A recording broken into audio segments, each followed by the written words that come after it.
లూకాసు వార్త 14వ అధ్యాయము చదువుకుందాం.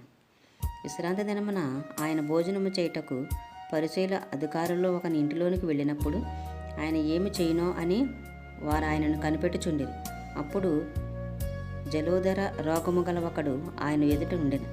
యేసు విశ్రాంతి దినమున స్వస్థపరచుట న్యాయమా కాదా అని ధర్మశాస్త్రోపదేశకులను పరిసయ్యులను అడుగుగా వారు ఊరకుండిరి. అప్పుడాయన వానిని చేరదీసి స్వస్థపరిచి పంపివేసి, మీలో ఎవరి గాడిదైనను ఎద్దైనను గుంటలో పడిన ఎడల విశ్రాంతి దినమున దానిని పైకి తీయడా అని వారిని అడిగాను. ఈ మాటలకు వారు ఉత్తరము చెప్పలేకపోయారు. పిలువబడిన వారు భోజన పంక్తిని అగ్రపీఠంలో ఏర్పరచుకున్నట్టు చూచి ఆయన వారితో ఈ ఉపమానము చెప్పాను. నిన్నెవరైనాను పెండ్లు విందుకు పిలిచినప్పుడు అగ్రపీఠం మీద కూర్చుండవద్దు. ఒకవేళ నీకంటే గనుడు అతని చేత పిలువబడగా నిన్నును అతనిని పిలిచినవాడు వచ్చి ఇతనికి చోటిమ్మని నీతో చెప్పును. అప్పుడు నీవు సిగ్గుపడి కడపటి చోటున కూర్చుండ సాగదువు.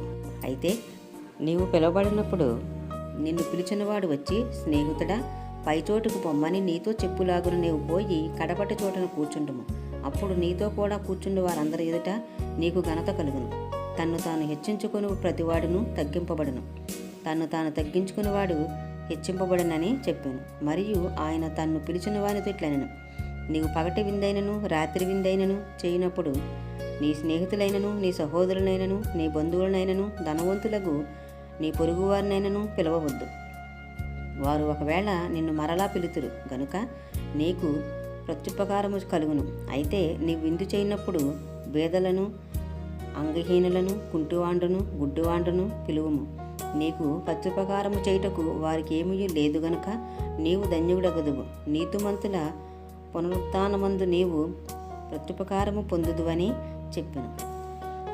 ఆయనతో కూడా భోజన పంక్తిని కూర్చుండే వారిలో ఒకడు ఈ మాటలు విని, దేవుని రాజ్యములో భోజనము చేయువాడు ధన్యుడని ఆయనతో చెప్పగా, ఆయన అతనితో ఇట్లనెను, ఒక మనుషుడు గొప్ప విందు చేయించి అనేకులను పిలిచెను.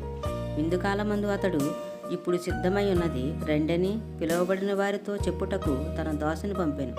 అయితే వారందరూ ఏకమనస్సుతో నెపములు చెప్పసాగిరి. మొదటివాడు, నేను ఒక పొలము కొని ఉన్నాను, అవశ్యముగా వెళ్ళి దాన్ని చూడవలను, నన్ను క్షమింపవలనని నిన్ను వేడుకొనుచున్నానెను. మరి ఒకడు, నేను 5 జతల ఎడ్లను కొని ఉన్నాను, వాటిని పరీక్షింప వెళ్ళుచున్నాను, నన్ను క్షమింపవలనని వేడుకొనుచున్నానెను. మరి ఒకడు, నేను ఒక స్త్రీని వివాహము చేసుకున్నాను, అందుచేత నేను రాలేనెను. అప్పుడు ఆ దాసుడు తిరిగి వచ్చి ఈ మాటలు తన యజమానునికి తెలియజేయగా, ఆ ఇంటి యజమానుడు కోపపడి, నీవు త్వరగా పట్టణపు వీధుల్లోనికి సందుల్లోనికి వెళ్ళి బేదలను, అంగహీనులను, కుంటువారిని, గుడ్డివారిని ఇక్కడికి తోడుకుని రమ్మని ఆ దాసునితో చెప్పాను. అంతటా దాసుడు, ప్రభువా, నీవు ఆజ్ఞాపించినట్టు చేసి తిని గాని ఇంకనూ చోటున్నదని చెప్పాను. అందుకు యజమానుడు, నా ఇల్లు నిండునట్లు నీవు రాజమార్గములోనికి కంచెలలోనికి వెళ్ళి లోపలికి వచ్చుటకు అక్కడి వారిని బలవంతము చెయ్యము.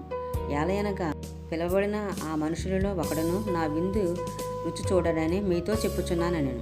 బహుజన సమూహములు ఆయనతో కూడా వెళ్ళుచున్నప్పుడు ఆయన వారి తట్టు తిరిగి, ఎవడైనను నా యొద్దకు వచ్చి తన తండ్రిని, తల్లిని, భార్యను, పిల్లలను, అన్నదమ్ములను, అక్కచెండులను, తన ప్రాణమును సహా దేశింపకుంటే వాడు నా శిష్యుడు కానేరడు. మరియు ఎవడైనను తన సిలువను మోసుకుని నన్ను వెంబడింపని ఎడల వాడు నా శిష్యుడు కానేరడు.